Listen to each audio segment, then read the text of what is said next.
Tim, thanks for having me on. You ready to dive into things? Let's do it, dude. Hey, so I'm really excited to chat here today for a few reasons. I think you got a lot of cool stuff going on, man. Yeah, I really, It's really fun. do. Yeah, no, I think just from watching you as a coach navigate like different approaches to nutrition and how you do your coaching and kind of blending them all together in your own unique but also like signature way, it's just like been cool to watch. So I wanted like to chat about how I do things, what you're up to, how you do Yep. things, and kind of go from there. I've been on this journey for a while, just like you have in terms of I don't know. I started as a kid in high school, kind of getting trying to get better at sports, and realized like what I was eating influenced my performance, but also my body composition. And I think a lot of times like sports and lifting weights were just like a gateway to try to get abs and become a better version of myself. If I could really think Yeah. distill down to like what I wanted, it would probably Yeah. be that for mainly like aesthetic reasons. But then just like Yeah. fell in love with the process and realized that number one, people were lifting weights competitively in strength sports and in like university. I was like, oh man, this is a thing that people are actually doing and powerlifting, and got into that and was just like, even my undergrad was in chemistry, but I was like just obsessed with working out and reading everything I could on like T Nation, Same. Yeah. bodybuilding.com. And like I spent all my time doing that when my friends in my chemistry program were like in the lab and taking things seriously. And for a lot of it, I kind of felt I felt out of place, to be honest. I was like, what am I going to do with this stuff? Like, I'm not really interested in that, but I was like kind of like a self-admittedly, Yeah. I don't know, smart enough kid. I was in university and kind of focused on like, what am I going to make of all of this? And then realized it's like, hey, I could take some lab skills and apply it to different areas, specifically human nutrition, and get into research and realize like, hey, maybe that'll get me a little bit closer to what I want to be doing in terms of I can get into nutrition and maybe I'll do research or teach or something along those lines. So applied for grad school in nutrition, got a position. It was originally my master's. It turned into a PhD. Doing science-based, like research-based stuff, as well as like teaching. And even through that process was like, I want to work with people. Like I don't want to be stuck in the lab. I don't want to be doing this stuff. So I started taking on clients Right. through that stuff because like, people were starting to look to me as the person that could help them. Like I spent just You gym took rat clients. You took clients like while you were in in your grad school. master's or your PhD. Uh, Oh, Probably right okay. at the So you didn't beginning have of, them before. yeah, like in like maybe like 2011 kind of thing. I started number one, just the stuff I was finally applying was like really paying off for me. I think I was Yep. originally, and this is maybe where a little bit of like, I don't know, imposter syndrome comes from, is I was just like, I knew a lot about nutrition, but probably wasn't like doing a lot with it in terms of Yeah. like the actual application and results and that kind of stuff. And, but finally like really started building some momentum around my own performance and physique and that stuff, and started taking on, yeah, clients during grad school, because that's honestly truly what I wanted to be doing. And I was actually even pretty upfront with my advisors, being like, I want to go down the PhD route, but I want Yeah. it so it can be like on a book and I can get some like I can like Yeah. credentials and Yep. notoriety and go down Yep. that path. And I don't know, I think it was maybe a little refreshing for them because they're like, this guy's got like got a specific vision for what he wants with it, and if he wants to do it that way, maybe Right. he doesn't need to do it the exact same way that the path Right. we all go down, kind of thing. So I did it for those reasons. Yeah, I started taking on clients and applying what was working for me and working for others, and yeah, I just snowballed into like, I don't know, like thousands of people helped and coached and that type of stuff, and now taking that Yeah. stuff and turning it into a certification process. So that's like what I'm currently up to. Right. Yeah. Yeah. Cool. And that's what I kind of want to chat about too. Is actually, it'd be cool to go into kind of your process. Because I mean, you even mentioned how you've kind of noticed my process and be like, oh, Yeah. Tim's like, oh, he's like more intuitive. Now he's not. Now he's a bit of both. Now he's okay. Now he's got a name for it. Now you Yeah. know. So and I would love to hear more from you, kind of like your journey through that too, because I'm assuming because most people wouldn't know unless they already know you, of course, that like you also have been a competitive powerlifter and a Yeah. powerlifting coach. So I think you probably have had powerlifting clients, right? Yeah. So Absolutely. like, did you start with nutrition clients that were like Gen Pop, or was it like powerlifters that came to you, or when did that start? It was a combination of both. I would say my first probably 10 to 20 clients was nutrition coaching for strength athletes. Like maybe I wasn't writing all of their programming at the time, but I was like helping them make weight, improve their body composition, fill in weight classes, like get really optimized in that sense. But also like I'm a CSCS. I would, Yeah. I was actually probably at the height of my client base work doing, like, I was one of the few people that could, like, from start to finish, nutrition, programming, game day coaching, like weight class stuff, like in terms of like we're signing up 12 weeks in advance. I'm going to write everything, coach you through the process, but also be there on game day in terms of like being able to navigate that stuff. So that was like what I kind of like started off as. And then through that, like I've always just really gravitated towards the nutrition side of things, and enjoyed that. So that would be like my main focus now. Like I don't do as much programming or strength training based stuff. Yeah, gotcha. Okay. So I got a question for you then in regards to that. Like I'm and this is kind of how I do this, like literally like as if you and I are talking shit by a campfire with whiskey, you know? Sure. So it's like I'm obviously I'm going to consider everyone listening, but I'm also like going to ask these questions selfishly, you know? So Sure, let's do it. How with like with coaching nutrition, right? There's a level, and a lot of people won't understand this unless their coach is watching. But when it comes to nutrition, and you have this element with every job, I'm sure, in every industry, but with nutrition, we would know that when you coach macros or even writing meal plans, if we like pull back the curtain, it's boring. Yeah, without a doubt. Yeah, like I like coaching people, but the actual vehicle, I don't have a deep passion for. Now you may, and maybe you've gone through like falling in and out of love with it. I'm not sure, but like I love I look at everything like I love the tools, but I do not have a passion for the tools. I have a passion for the outcome. Yeah, Does that make sense? I think I've probably fallen in like out of love with it. Like I'm probably at the same place you are in terms of like, this is just the vehicle and the tool. And I think there's probably elements of like, I think the people that are really obsessed with this stuff usually aren't typically coaches and helping others. They just are really like obsessed with like the science of it and the intricate details of like how to approach optimal levels and optimizing stuff. And I think that a lot of people do that on an individual level, but like the coaches that I know and the coaches that are doing it well, they're like, if it works, it works. And this needs to be good enough. And I need to just present and get you to do stuff that I know you'll do for long enough to get a result. And that's really what matters. And I could probably care less about actually what it is. A lot of times that's what I'm more or less obsessed with. Like, I think, hey, we work together in a business capacity. If I was to send you a 2-sentence email about how to get 10 clients in the next 2 weeks, and you did it, you followed what I was saying, I could care less about what it actually was or what it is. I care a lot more about if it works, right? And you probably the right clients understand that as well, where they're like, I don't need anything fancy. Like I've gone through that as a coach and operator. I'm sure you have too, where you start, and this is, to give people some context. Yeah, I hired Mark at one point to help me with my delivery, with my fulfillment, and kind of fill some gaps and whatnot. It was very helpful. And it helped me kind of get to the point where I'm at now, where I have really good clarity with a system that is, like a methodology that's systematized, where I'm like, hey, I have a thing that works and my clients like it. And that's actually all that matters. Like clients like it, it gets results. I'm like, great, you know?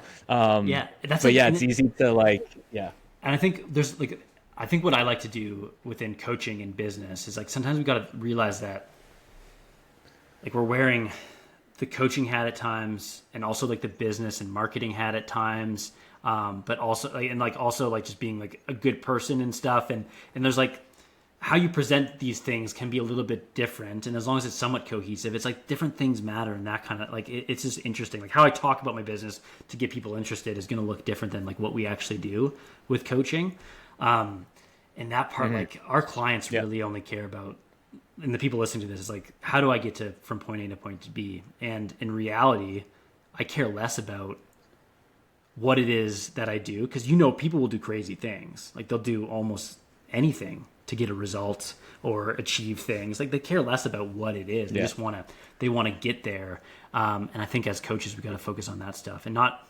I think this actually stems into a larger conversation that I like to have too about the big difference between being like right and it being correct and it being helpful. And I think to me, those are two completely different things.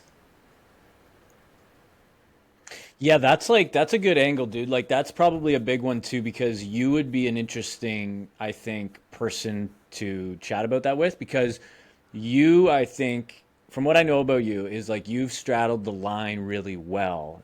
And that sounds like fence sitter. I don't mean that in a negative connotation. I mean that in a positive way, where it's like straddle the line of like coming from an academic background, but being very open-minded to different ideas. Because there is like some weird, I understand that there's a lot of closed-mindedness on people that might have a weird thing against science in general. But there's also, I think there's the exact same closed-mindedness just around different topics in academia. It's almost So, full circle at times. you know, It's like, does that make sense? The more you get on the edges, Yeah. these things start to connect on the other side around like both of them are somewhat short-sighted. Let's give like for some examples. There's so many right now. Things that come to mind are like fasted cardio, branched chain amino acids, Right. weighted vest stuff. Have you talked to Dean yet today? Yeah. Yeah. Have you talked to, oh man, I'm gonna be a touch behind, but have you talked No, to that's what we're gonna talk about though, is we're gonna talk about, obviously I'm like, dude, you're the walk guy. We're gonna talk about walking, you know? And he gets all hopped up about it, right? So I'm like, great, like I need the heat, bring it. Oh man, I think so when we study this stuff from a scientific perspective, I do think it's important for some people to determine what is quote unquote right and develop the evidence for us to like building blocks and literature around like what is truly effective and what Yep. is right and what is optimal and all that stuff. Sure. I just think from a coaching perspective, Yep. number one, there's a difference between if something is right and effective, like should you do fasted cardio or shouldn't you? Should you be wearing a weighted vest? Does taking branched chain amino acids actually matter if you're eating enough protein?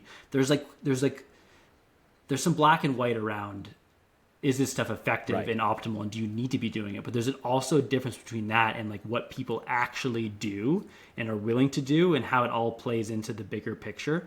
And I think at times my take on this stuff is that even if something isn't effective, as long as it's not harmful and it allows you to do the things that you need to be doing and gets you excited about the process and engaged in the process, you should be doing it. Like that is like, to me, Right. Weighted vests, for example, there's so much people out there right now going through the literature and being like, it makes no difference if you wear a vest or not. Like what actually the mechanism of it's not going to allow you Yep. to build greater bones or burn more calories and burn Right. more fat and all that stuff. And to me, it's like I haven't had a single person that started, wearing a weighted vest while walking that has also stopped lifting weights. You know what I mean? Like they're not like picking Right. one or the other. They're doing it in addition, Yeah. and they're getting excited about the process and going about it that way. So to me, I think science, the evidence-based aspect of nutrition and fitness has, I would say, liberated the fitness community because it allows us to focus on the things that matters. But it's also can be really limiting because people start chipping away of like Right. none none of this really matters because we haven't found meaningful differences by studying it, and therefore people Yeah. just like they don't. I think they just get so confused and they don't end up doing anything at all. Instead of maybe buying into things that quote unquote aren't going to be Yes. game changers for them, but also keep them doing the things that they're doing. Yeah. So to me, it's like there's so many hills that people Yeah. die on, especially science-minded people, that it kind of drives. I'm just kind of like I'm not upset about it. I'm just kind of like disenfranchised with the entire thing. Like it's just like that doesn't matter. Like why are you dying on that hill right now? Yeah. Yeah. With that being said, for people coaching people and for people looking to get results and for people like, trying to improve their own lives, especially around like getting leaner and stuff, there's still some fundamental things that regardless of the approach that you're trying or what you're trying to like focus on or how you're doing it, there's some underlying things that matter a lot, like matter the most, right? In terms of if you want to get leaner, like you have to focus on some aspect of a calorie imbalance. The food that you are eating should come from like you should have enough sufficient protein. You should be eating in a way that like you can maintain and is enjoyable. Like you do all those things, and that's what matters most. Yeah, well, and dude, it's like you kind of nailed it when you were saying how you're almost describing like a form of nihilism. Yeah. Which is like how I describe what happened to me when I started really like, because I don't have a scientific background, but I started getting some interest in it because of just the communities and people I was kind of just rubbing shoulders with, and then it led me down this road of like what I describe as like nihilism, where I was like, nothing matters, everything's meaningless, we don't have enough data for anything, I can't claim anything, I can't really say anything's right or wrong, everything's nuanced, everything's depends. And I'm like, oh man, this job kind of sucks now. Like, Without a doubt. you know, and I was like, it sucked the fun out of it. So then I'm like, and then it brought me back the other way where I'm like, okay, that's still good, but I can also just observe and pay attention and be like, hey, especially as it relates to like, you know, my clients or even myself, is being like, I observe this thing to work, I'm going to keep doing it because it kind of fits what I'm trying to do.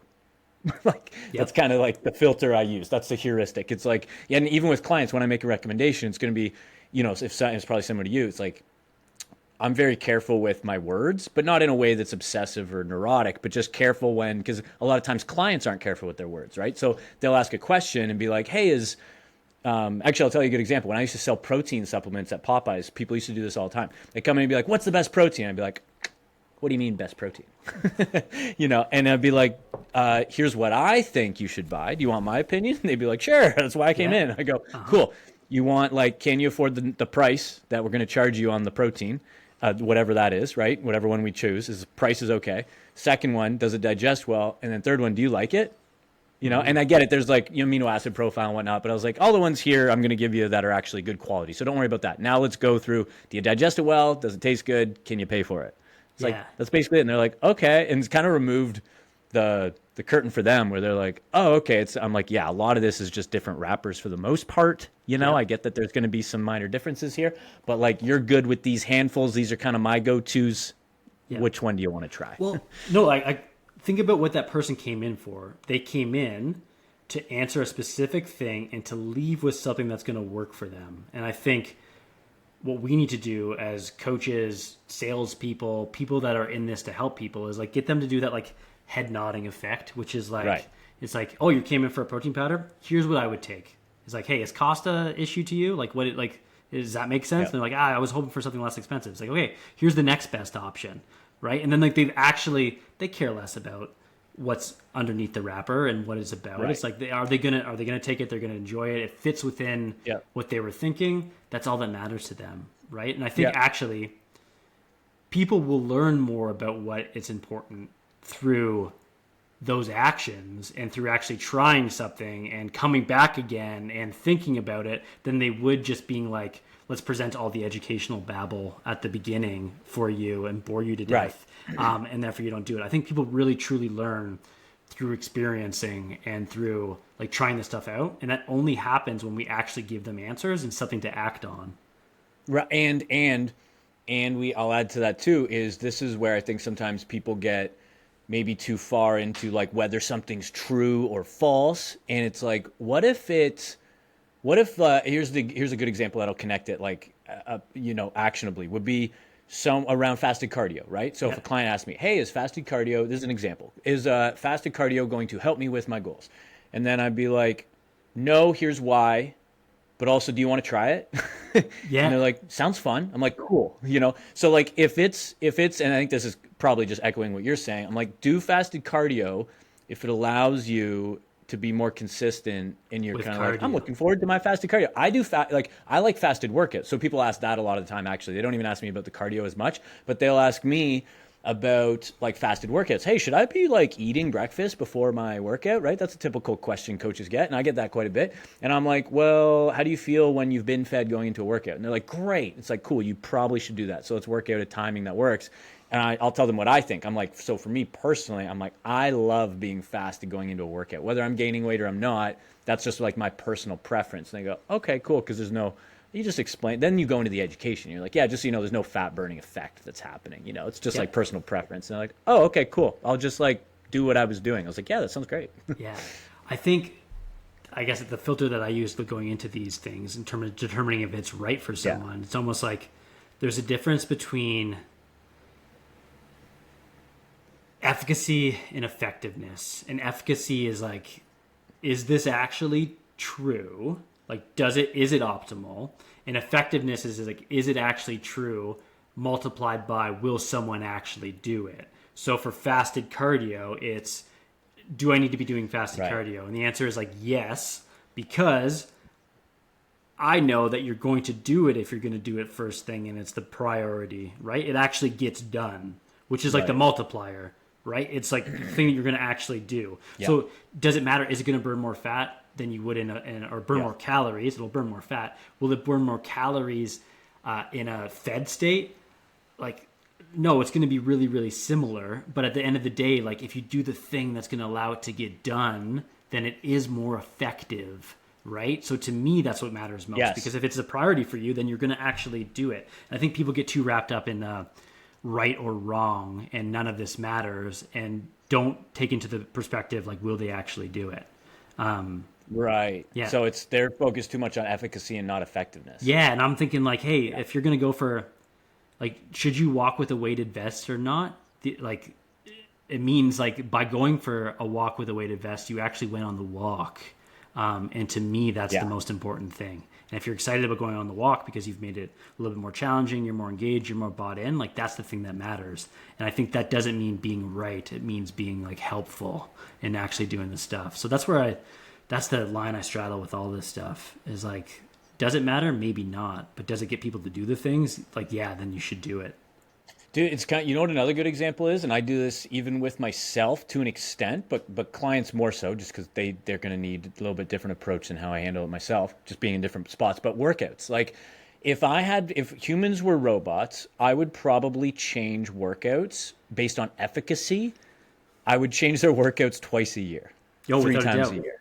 Like it's like I'm not, but the only reason, I shouldn't say the only, but one of the main biggest reasons I change it more often is because it's like, ooh, sexy, new, this is fun. I'm like, okay, we can do this. Like they're the buy-in really. I'm just trying to leverage buy-in, and then using your model, which is great. It's like effectiveness now increases without a doubt. And I think I do very similar things with nutrition. I think there's probably even when, like, if we're making a food adjustment based on calories, there's a lot of times we don't need to be doing that. If we were just patient and, went through it and stuck it out, the changes that we were looking for in terms of like leanness or gaining muscle, they would happen regardless of us making those changes. But sometimes you make those changes to someone be like, kind of like snap them back into, okay, got to dial this in. I got to focus on it this way. I got to be doing it that way.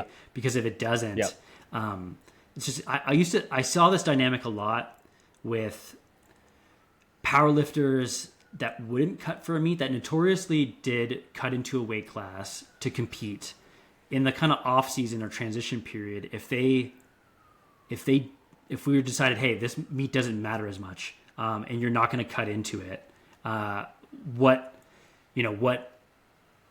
like we're just going to approach it differently. You're not going to cut. You're just going to like lift as is, and it's going to be much better. You're probably going to be stronger. Yeah. They end up doing that, and then they completely like performance tanks, and it's not like they don't do as well, and it makes no sense because they're fed and they haven't went through hell and all those things. And it's just one of those things where it's like, because it didn't matter as much. You weren't like as bought in. You just figured it would be do that thing, and you didn't have that like Rocky hood up mentality around like I'm dialed in. That's the thing that like gets people to like rise up to the occasion and do really, really well. It has less to do with the actual variables and more to do with like the mindset and how they're approaching all those things. And I just started to think about that stuff and be like, hey, there's things that get people bought in and engaged about this stuff. And if that gets them excited and doing the things, that's what we need to focus on.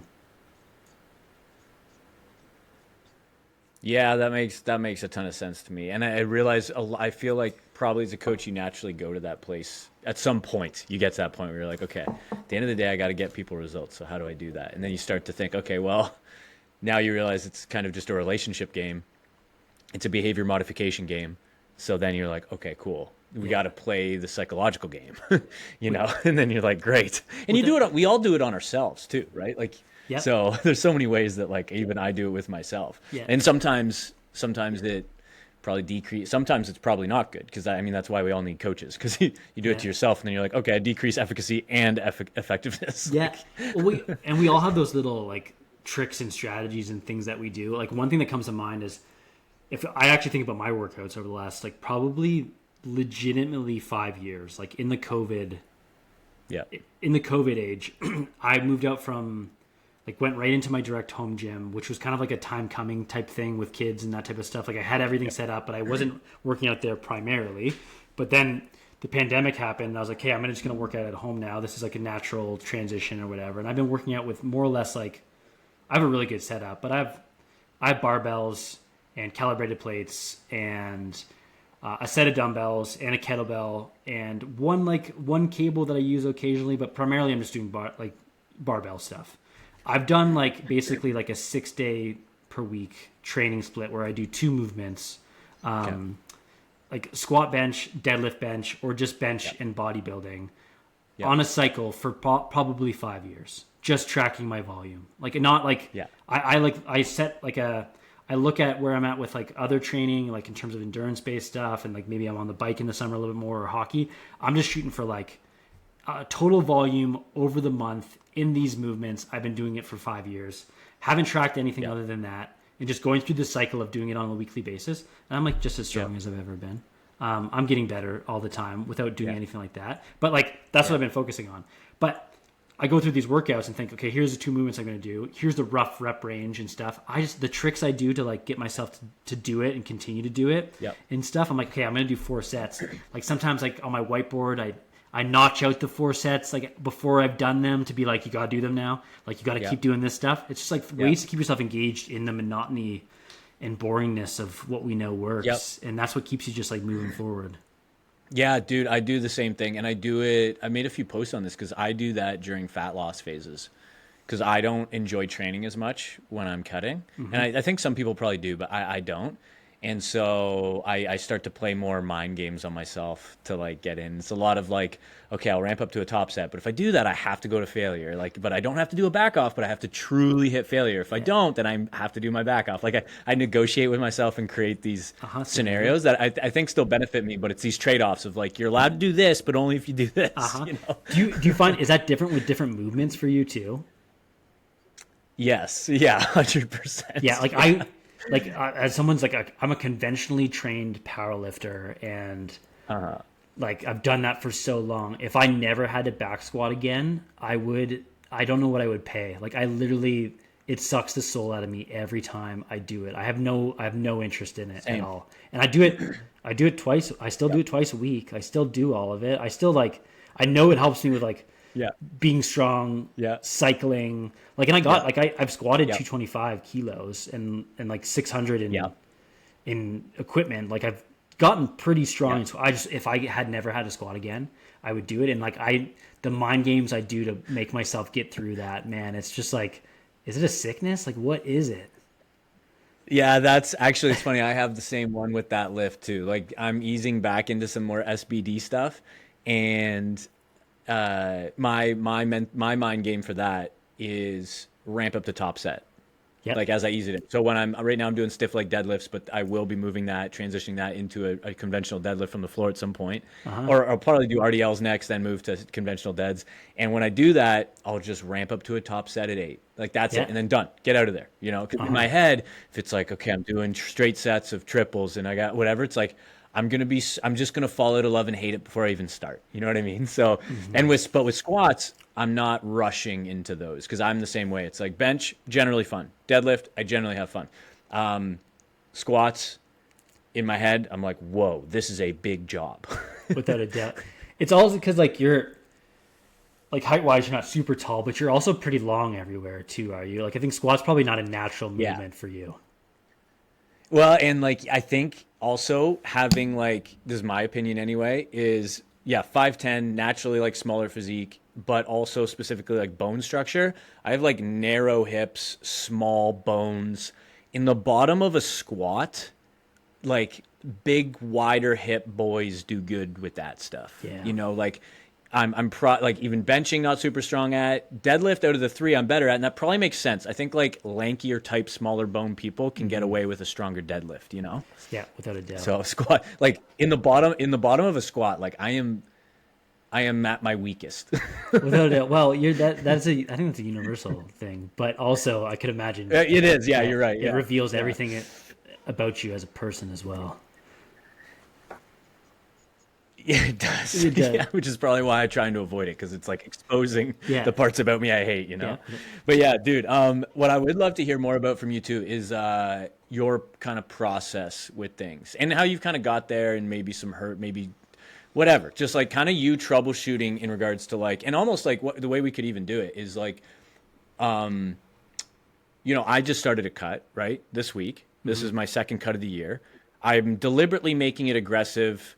The way I'm kind of looking at it is I kind of like blaze the trail, for lack of a better phrase, like just, and then observe, gather insight, take those lessons, see if I can apply it to my method with my clients, and like take what works, take what doesn't.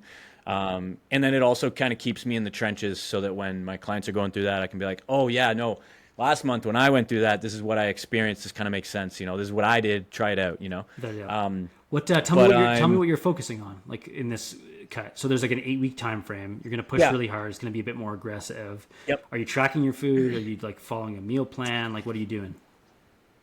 Yeah. So I'm deliberately following the same method that I would use with my clients. So like I have, and actually it's a little bit different in the sense where I'm tracking macros, but it kind of falls into a meal plan because I just eat the same things every day. Yep. But it's macro tracking. I have my numbers, and then I have 2 free meals a week. Gotcha. So 2 free meals, totally untracked.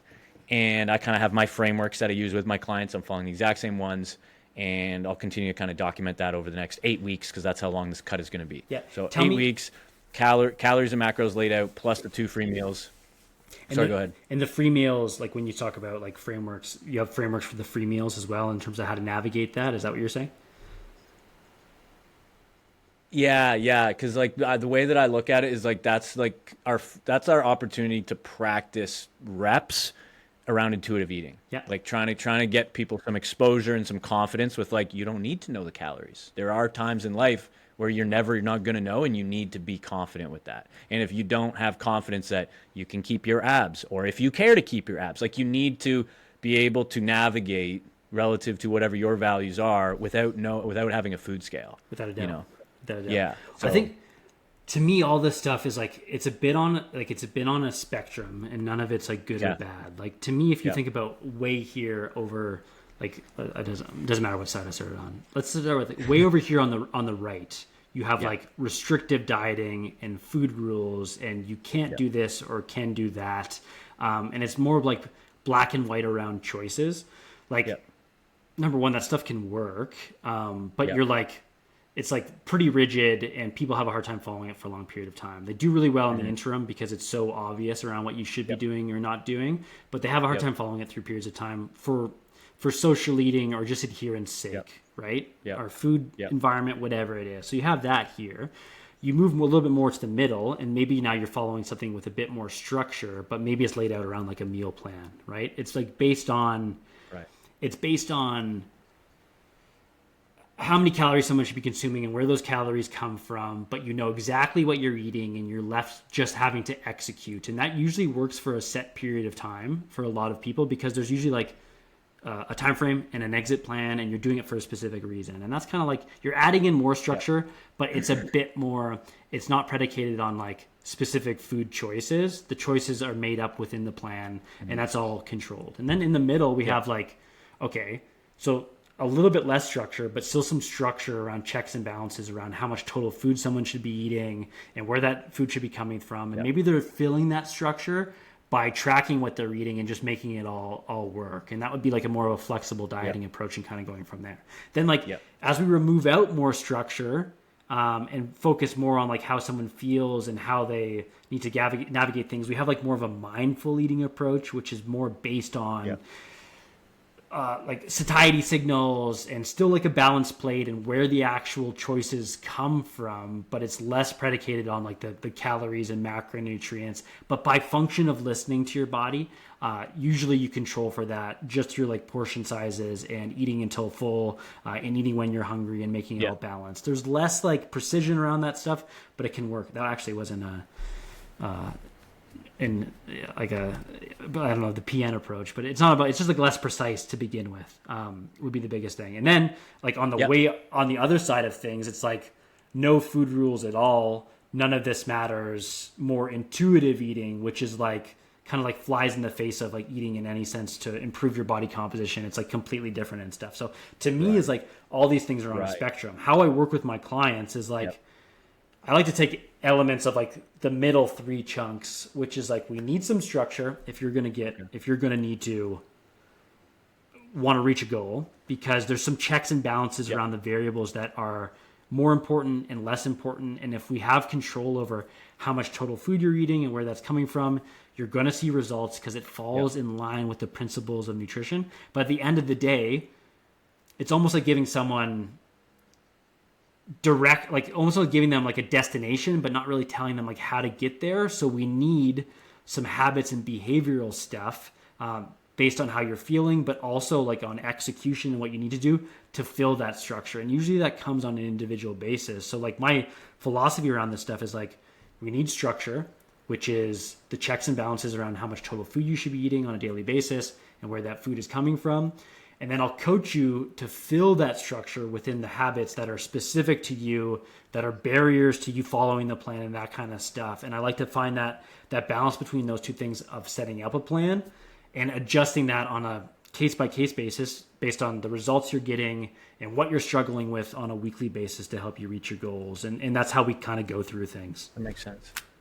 Yeah, okay, that makes a ton of sense. And you're kind of looking at it through the same filter I am, where it's like, we've kind of wrapped up our own different ways of doing it. Yep. But it's kind of doing the same thing where it's like I've taken a piece of structure and rigidity, precision, and then pairing it with like, well, I kind of look at the intuitive, mindful type eating, more flexible. I look at that like those are long-term deposits, you know, like we're investing long-term. It's like those actually, you could talk about how those may indirectly support body composition because of psychological or whatever. But let's forget about that. Let's think direct. It's like they don't actually help in the short term because what's better is actually following a meal plan perfectly 100%. That absolutely is best on paper.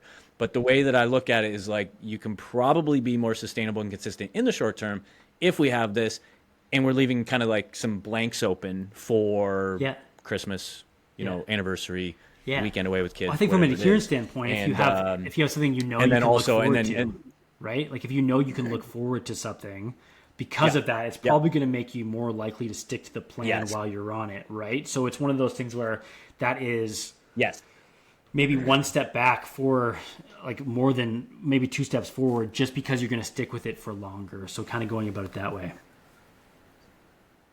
Yeah, I think that's huge. And I think you have that, and then you also have, because the way that I do it is like I essentially have like a 3-phase setup for most folks. So it's in general, most people are going to have to lose 20 to 40 pounds, most of the people that come through my program. So it's like between that, I'll kind of plan out how we're going to do it across 3 phases. And usually the way that I like to do it is I'll have a fat loss phase at the start, exactly the way that I kind of set it up before.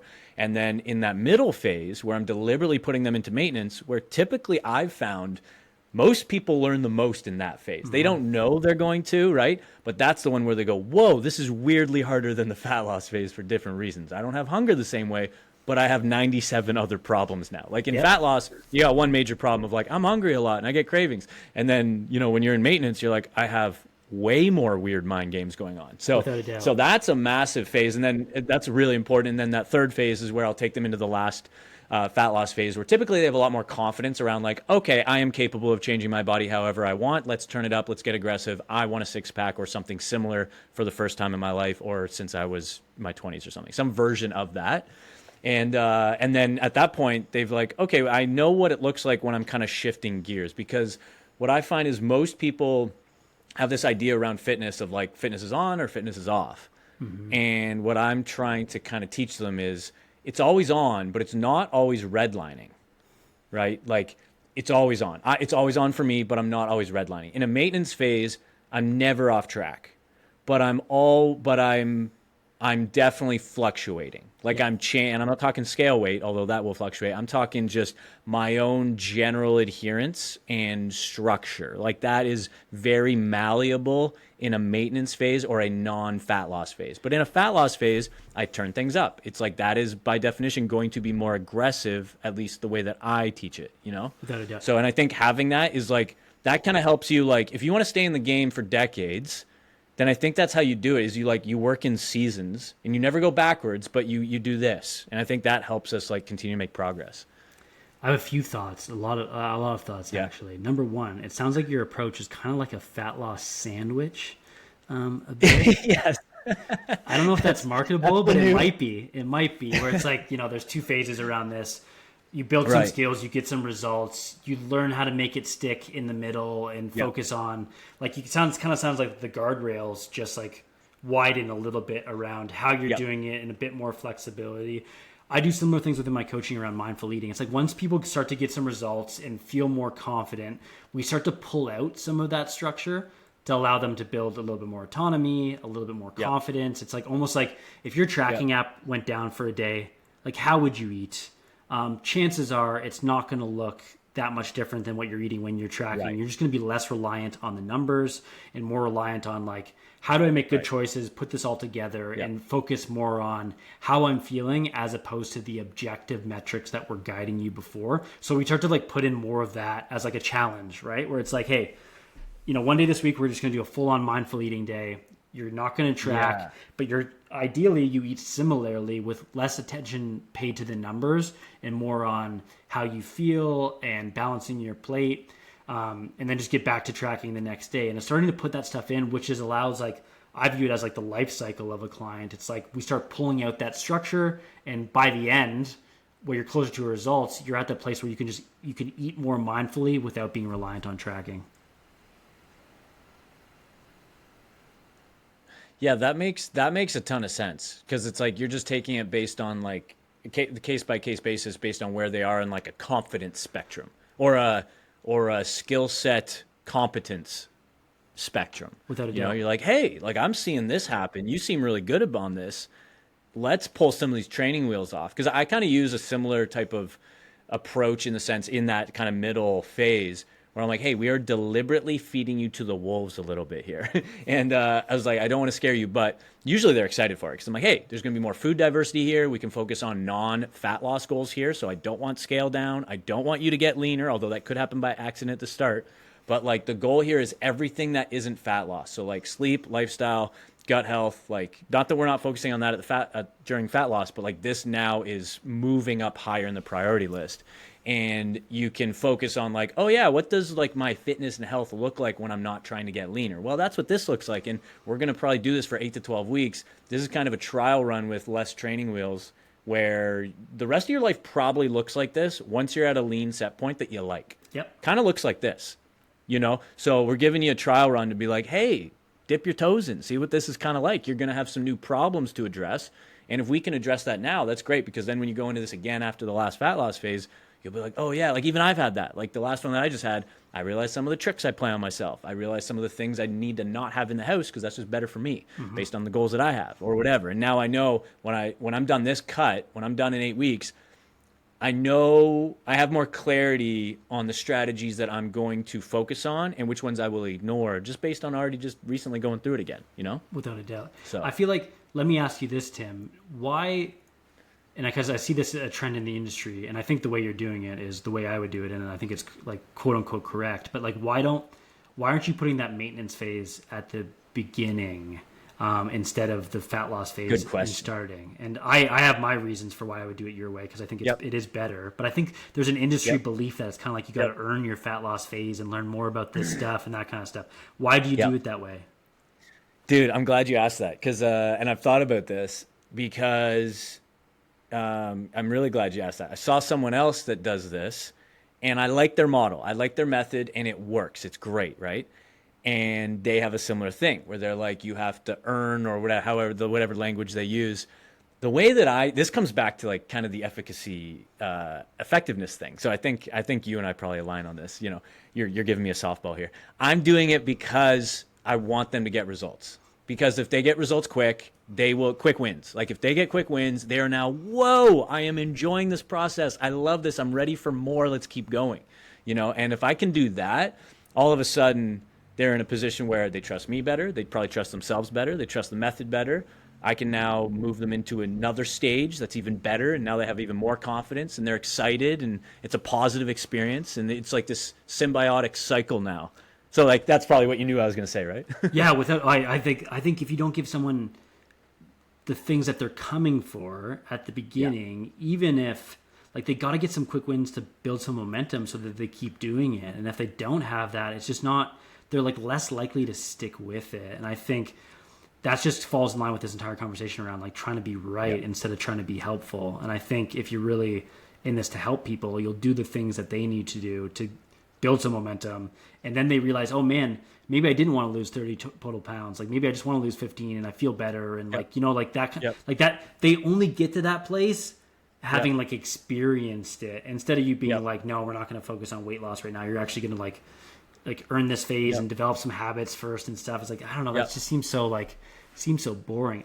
Did I ever tell you You about? know what, dude? That's it. That's exactly it. Is like that goes into the whole marketing. That word is kind of like a gross word in our industry, right? And maybe other industries too.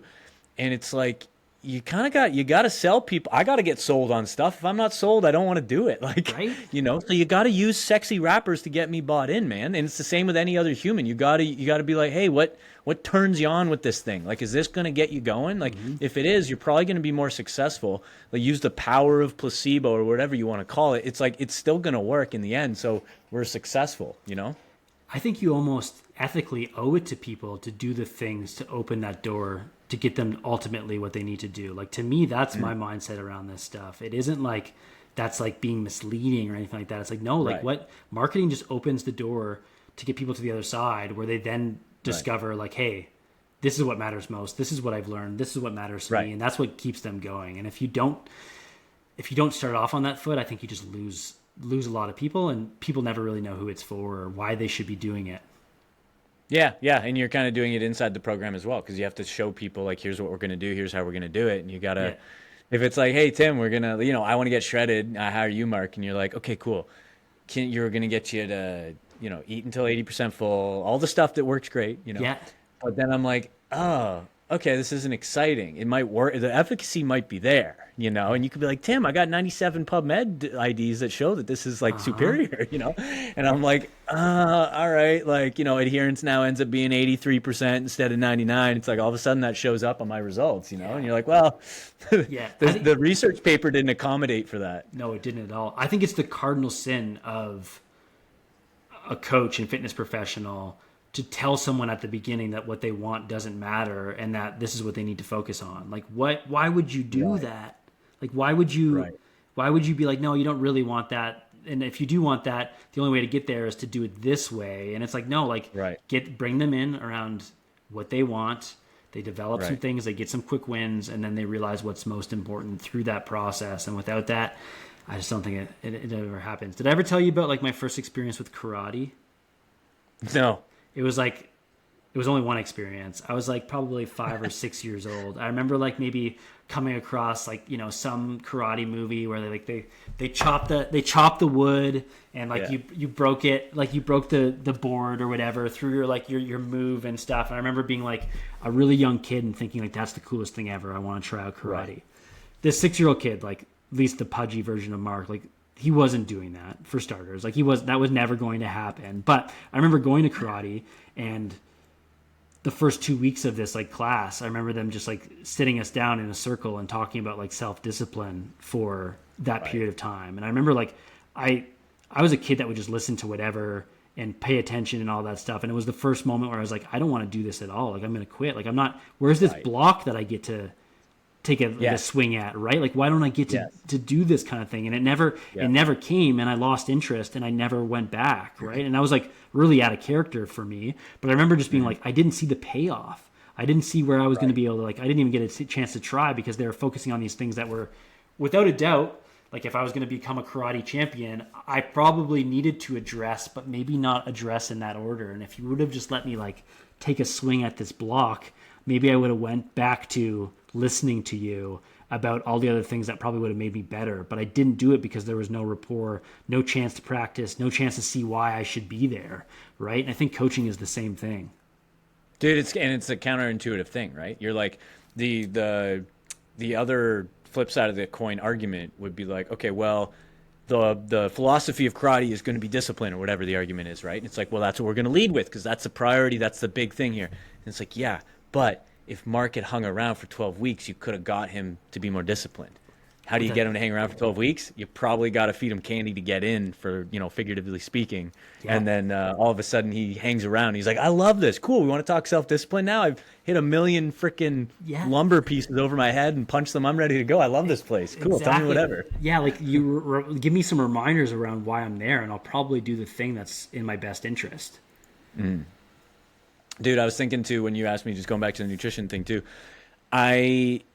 I have the ways that like I like to do things, and similar to you too, my philosophy still, I'm not married to anything, but I have the way that I like to take people through things, my processes. But I had someone recently just going through like the whole idea of like why would I put them into a fat loss phase right away?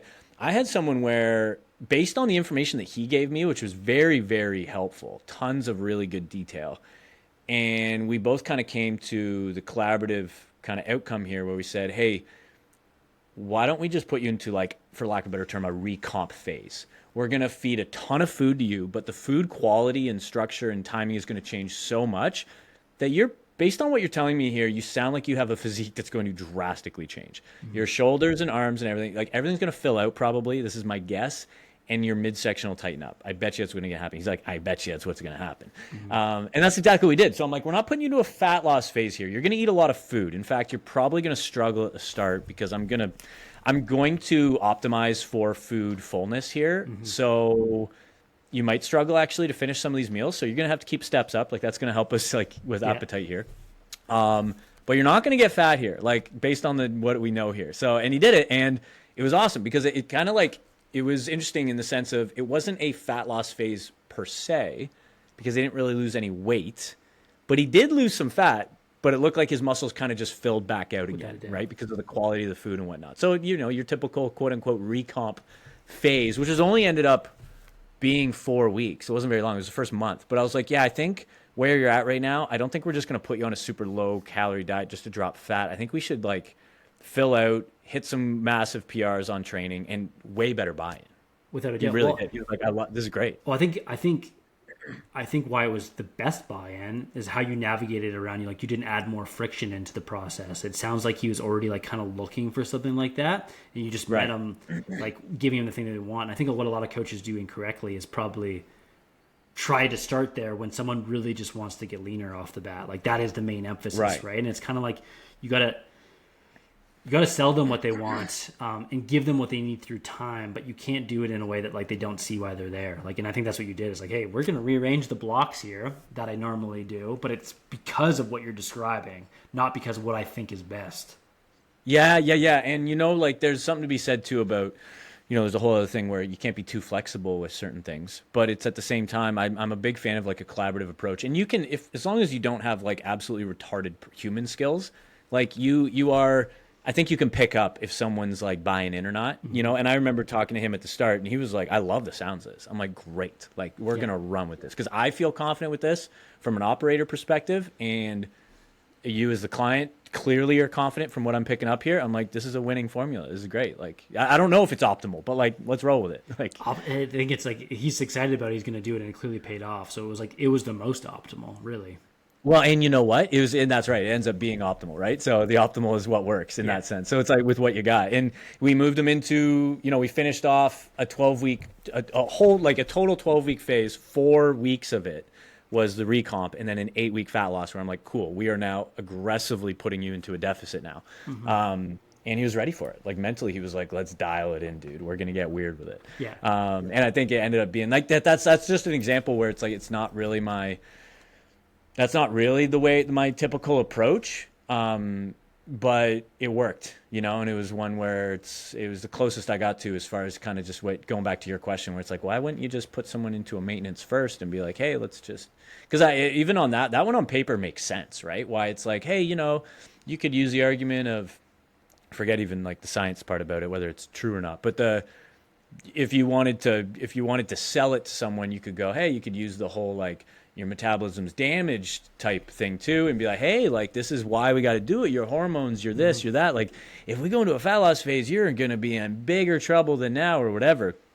And I think in most cases, like if someone's overweight, they're just eating too much food. So like you can definitely go in like 99% of cases, going into a deficit that's high protein, high fiber, and optimizes for food volume, probably going to work amazing. Without a doubt. Absolutely. Very, very cool.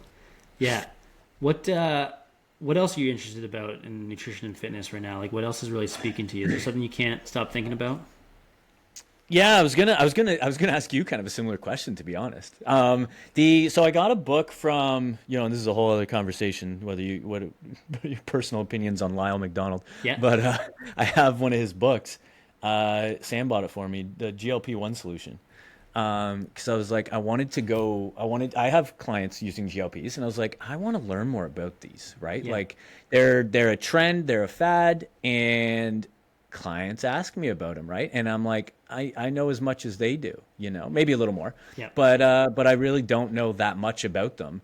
And I was like, I feel like I should, especially from like there's so many different versions of these different drugs, Yeah. depending on whether they stay gimmicky or some of these things latch on. Yeah. I think some of them have some legs, like for sure. So I feel like right now is a great time to learn about these things. So what's your opinion on these things, like Ozempic and whatnot? Well, for starters, I think Lyle McDonald has like been very influential to me. I think he's probably one of the better writer communicators in the space in terms of just like thoroughness, attention to detail, how you lay things out. Like when you read something by Lyle McDonald, like you know how it starts, why it's important, like presented in a real good way. Yeah.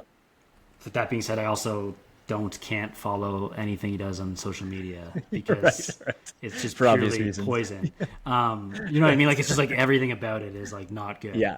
Right. Which is just a crazy. You know what I mean? It's just that's a crazy situation. Yeah, Those it's a two crazy things can situation. be true. Yes. But they are. So that's You know what you're doing, dude? You're doing the whole separate the art from the artist. yeah. I'm not doing it on purpose. I'm doing it because it's like it's not. It's like true. It's like flat No, out. and to me, I think that's fair. I think sometimes that's what you got to do. You'd be like, hey, I love this.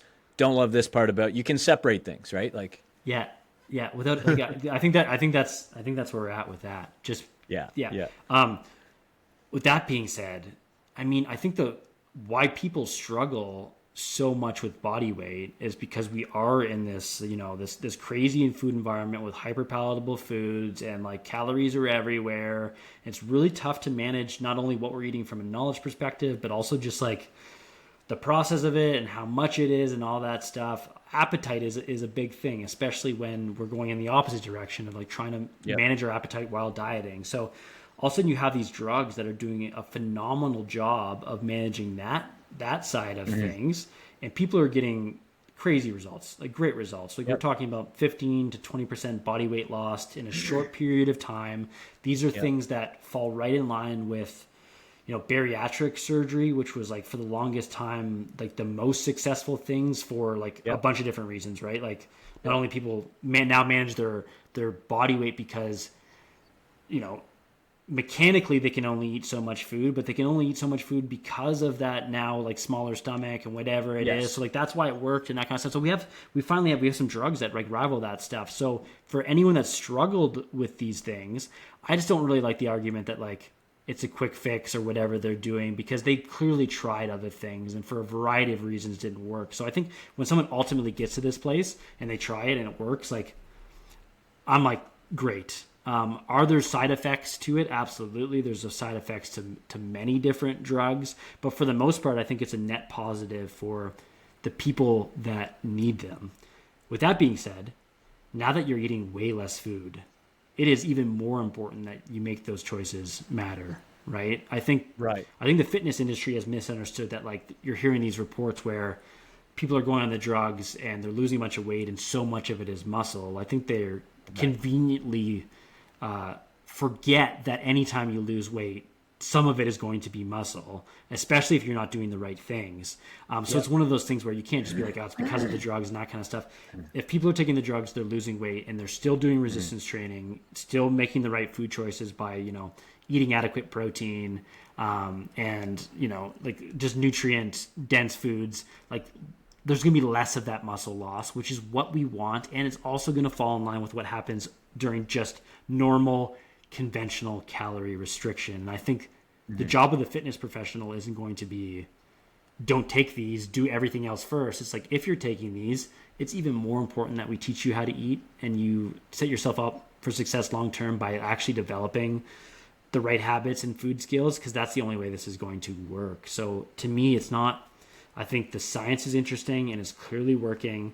And it's attacking a different mechanism that we've had in the past with the calories inside of things, and not just like, in a different way mechanistically. And I think fitness professionals should be, if you're really in this to help people, I think it's one of the best things that we can do to help. And we just need to have the right coaching strategies and healthy lifestyle choices going along with it. And I think that's the job of the coach. So that's my take on it right now. Yeah, I would agree. I would like, I take a completely emotionally neutral stance. You know, I'm like, yeah, like 100%. I just look at it like this is a cool tool. And, you know, I know that one of the arguments people use is, that are very pro them. I'm not even pro or anti. I'm just like, these are fascinating. Yeah. How can we use these or not? And let's pay attention if there are some problems that come up. Because if I was going to say based on my limited knowledge currently, my concern would only be, I shouldn't say only, but primarily be around these digestion issues. So there appears to be some weird stuff that can happen in the intestines and whatnot. So if it's affecting like peristalsis or neurological changes or something, like that seems like that could cause a problem long term. So like maybe in some people, I don't know. I don't know what the numbers are on that, but it's happening to some non-zero amount of people. So I'd be like, hey, maybe we should do our homework on that. But like other than that, if you're comfortable with those chances, this thing works for what you're looking for. Without a you know? doubt. I think So even not knowing fully mechanistically like what's happening in terms of like the actual mechanism of action of the drugs, I think that scenario of like making sure that your gut is functioning properly to digest food and move it through your GI tract, that's just making eating even more important, right? I think people, the side effects of that stuff is like all of a sudden your appetite's way lower and food isn't a priority and you're eating 800 calories a day. Like you might, yes, absolutely end up with having like a sleepy gut that doesn't function well because you're not eating enough food. And again, that just circles back though to like eating enough food while taking those drugs is the most important thing. And that comes through knowledge and support and guidance, not through not taking the drug. Well, and like the thing that I'm fascinated with from a positive perspective is these psychological changes, like I'm sure you're aware of, right? Where various doctors have been reporting just observationally what they've noticed with their patients is less addiction to various hedonistic food noise, behaviors. Right? Like food noise is a big, But food noise, but also like addict noise, like dopamine noise. So like people are like watching porn less, smoking cigarettes less, gambling less, like weird, like less weird dopaminergic, like typical addictions people may have. And which makes sense because you're acting on probably the same part of the brain that you would with like food noise, right? And it's like, that's kind of cool because that's a bit, I find like with a lot of people, this leads me to another thing is like when, this is a conversation that I'm having with clients a lot more now. And I'm not sure if you have a version of this, but I'm having this conversation with clients when they are going through a phase in life where they're struggling. Just, you know what that's like. That energy is just like, it's hard right now. And then usually a conversation I have with them is, among other things, is are you having fun at any point in your day? Because if they aren't, I find like food noise goes through the roof, in my opinion. You're searching for something, right? You're searching for something. Dude, it makes sense. Yeah, like I've had that. I'm not a food noise person. I'm not a snacky person. I'm not super food motivated. So I'm far on the spectrum the other way in that sense. So I'm probably a good example of this because when I'm in a fat loss phase and if I have a day where I'm in an obvious deficit and I don't have a Coke Zero, I don't have a thing at the evening that I'm looking forward to. It's not a sunny day. There's not these moments in my day that I get to look forward to. And it's mostly stuff that are chores. Dude, like snacks are calling me all day. Without a doubt. So I think that's a big one because I think a lot of people don't have fun. I think that's like a cultural problem at large that we have is like people just spend their days doing shit they hate. Yeah. Like that's a lot of people's days. And I think that's a bad, not impossible. So I don't want to like kind of spell people's destiny out for them, but like that is a bad environment for fitness success, you know? Without a doubt. I think obviously the long-term solution to that is like finding more purpose and like being more engaged. Yeah. And I think actually take comfort if you're listening to this, knowing that like you probably can find that in your current scenario just by being more mindful and like finding ways to make it meaningful, right? It doesn't mean like, I mean, I don't think any of us, we want anyone listening to this being like, now's the time to quit your job and start, you know, your cigar shop, right? Like, you know what I mean? Like, you know what I mean? Like, divorce your spouse and change everything. Yeah, I know. Like, no, it's like not that, but I think you're totally right where it's like, I think getting people to be either through pharmacological interventions, but also just like mindfulness. It's like those things can work hand in hand. It's like you just got to be, if you find ways to have more purpose and manage these things better, man, it's like, quality of life goes like through the roof. Yeah, 100%. I think that's a huge part, especially when it comes to the using these drugs. And I do think that there's another angle that people have been having, because I had a client approach me and she goes, "Hey, I want to take this medication, but like I have some weird stuff about it." And I was like, "Okay, what's going on?" And she had a hard time communicating it, but I was like, "I think I know what you're saying. You feel like you're cheating?" Yeah. And she was like, "Yeah, like I feel like," I was like, "So you're just judging yourself for wanting to do this, right?"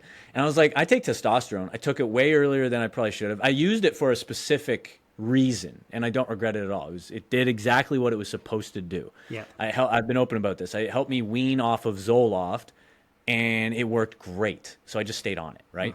And I'm very happy with that decision. But there are trade-offs that I have to accept. And so if I'm gonna like do that, that's probably a good example where it's like, I could be like, am I taking the easy way? Am I taking whatever? Because it helps me in some ways, for sure, from a fitness perspective, right? But I'm like, I just look at it morally neutral. I'm like, I'm taking a thing that helps in some ways and draws back in another one. Like, without a doubt. And I think for you, it's clearly like a net positive. Like your life is better because of that. And that made it the right decision at the time. It made it the right decision now. Yeah, exactly. Without a doubt. I think in the fitness industry has completely missed that boat around like, just because you have to quote unquote like suffer and that's the path you've chosen doesn't mean that others do. And I think we know that in our businesses and stuff too. Like if you can get a similar result, like, and you don't need to do it the quote unquote hard way, like why would you be doing it that way? It isn't some badge of honor, right? Like it isn't like that. Like, are there going to be trade-offs? Without a doubt, but it's like you don't need to have earned it or anything like that, especially if like I think someone like that, like you have tried this, you have put the time in, like you've tried other ways, right? Like I think it's like having a bit of self-compassion around like, no, I deserve a better quality of life, and there might be certain tools that'll get me there, and it doesn't make me any less of a person. Yeah, exactly. And then you raised a good point too around the belief that it has to be hard, and we see it as coaches when we talk business and stuff too, right? Like it makes sense. Practically speaking, it's easy to fall into that trap because we'll talk just from, someone's fitness, weight loss, maybe perspective.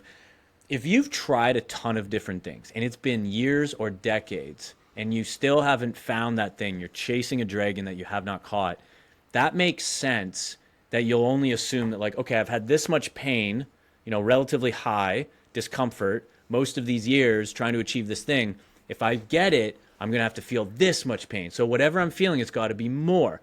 So that makes like logical sense. And I think even from just to use the analogy with business, it's like I've been trying to achieve whatever the goal is. If I want this thing, it's probably going to be way more of whatever. And I've experienced this in my business, and I'm sure you've gone through this maybe, but I think it's the same with people's fitness too. It's like it can be way simpler and easier than you actually think, because a lot of us create self-induced friction. And when you remove that, you're actually like, oh my goodness. And it's weird because you say that and you go, I want that. That sounds great. But we don't, I think it's very human to not want that, because you think you have to now accept that you chose to suffer up until this point, and you don't want to admit that. So then you have to go, damn it. Yeah, damn it. And that's like the only way you really know, right? Like that's what the way you've been meant to believe that it has to be, and it doesn't. I don't know, it just hasn't be. The fitness industry is weird too around like, that's a good example around, oh man, so GLP-1 for example, like these people are taking it, they're losing a bunch of muscle, and like at the same time, like the majority of people that hold that opinion are taking drugs to maintain their muscle while they're leaner. It's like, God, like can't you see the irony in that? Like that is wild that you can hold that belief and at the same time be like, yeah, the reason why maybe that's not happening to the same extent in your situation is because you're literally taking a drug that is still a drug that's helping you maintain the muscle. To me, that's just a wild thing to hold. Well, and dude, that's obviously wild, maybe less obvious, but to me, and people might say that's a bad analogy. I don't agree. I think this is a great analogy. If I'm going to consume Coke Zero in between lunch and dinner to help manage psychological cravings and appetite suppressant of the caffeine in here. Like, where do we draw the line of where it's cheating and when it's not? It's like, oh, that's okay. Like, you find help in this, that one's allowed, you know? And you're like, where are we drawing the line here? Like, timing my meals. I time it so I'm not hungry at a certain time. Like, you can't have too much fiber because then you don't get as hungry. Oh, that's cheating. Like, where's the line of where we're calling cheating? Yeah, I think the line is where people feel like they're not privy to those things, and therefore they hate it and they need to vocalize that. Right. And to me, it's just like, what a bunch of bogus. Well, because that's how I look at it when I take testosterone. Because I originally, like I said, I took it for, I guess you could say, a health reason, and part of my reason of staying on it is also because I noticed a bunch of net benefits. Yeah. And it would be silly for me not to admit I like how I look and feel. Yeah. Right. So, that to me, I just look at it like I took a thing that helps me get the things I value. Yeah. I was like, seems like a good decision to me. That's really interesting, because if I can take off like my armor for a second too, like, yeah, for me, having very similar aspirations as you, me taking something like that would make it, I feel, like, easier to achieve that. And I haven't yet, because I'm actually, maybe I think I need to suffer. I don't know. Right? You know what I mean? Like, that's, like, it's true. Like, that's completely, like, I'm not competing in anything now that, like, I couldn't do that or couldn't take that or whatever it is. And I don't know if it's just like, I don't know, me thinking that I have this like quote unquote perfect record and stuff, but as someone that's like quote unquote lifetime natural, I've drawn this now somewhat like arbitrary line in the sand where it's like, I won't do that kind of thing. And there's no real reason why I shouldn't, but it's like interesting because I probably think that like I need to go about it this way. Totally. Yeah, that's exactly. I just look at it like a tool. Yeah. 100% a tool. And I get it. It's not as simple as taking a protein powder. It is different. So I get that you can't say it's the exact same. Yeah. But man, you can draw close analogies to all these things as far as like they are decisions that you can totally do in a healthy way. Yeah. And maybe not in a healthy way. So, but at the same time, you making those decisions and then kind of weighing out like, is this going to get me closer to my goal or not? Because going back to my client who asked me, I was like, hey, I think this is a great tool for you to use. Do you want to use it? And she goes, yes, but. And I said, cool, let's talk about the but. And then I explained it. She goes, that makes sense. I said, cool. So now we're back to the yes. Yeah. So you should take it, right? I'm not encouraging. I'm just using logical what you're saying to me. Mm-hmm. And this is saying we're leaving with a yes. So I helped her make the decision. She goes, wow, I feel good about this. I was like, yeah. So you just need clarity on this, like reassurance, like, yeah, you're not crazy here. Like, sounds like this would allow you to get to your goals in a way that's more effective than the way you're doing it. Without a doubt. I think you just, through that process, you helped her see that, like, well, she can face what some of the drawbacks are and just make an educated decision that makes sense to her. And they're like, that kind of clarity, like, helps people move forward with those types of decisions. So yeah, that makes a lot of sense. Dude, absolutely. I appreciate your time. We'll wrap this up. We'll probably do another one at some point. I love it, man. It's fun. Yeah, it's fun chatting with you. I appreciate this. And I'm gonna need to get you on my channel, so we'll do that sooner than later. I'd love that. I'd be honored, dude. Let's. You want to just tell people where to find you, like your YouTube or Instagram or wherever you want them to go, and then I'll put it whatever you want in the description. I'll grab it from you after. Yeah, that sounds great. So I'm probably the most active right now on my YouTube, which they can find at Dr. MARC Morris. And then my Instagram handle would be MARCW Morris. Beautiful. I'll put that stuff below too. I'll get that from you and then we'll go from there. I love it, man. Thanks so much for having me on. Thanks, dude. Appreciate it. See you, brother.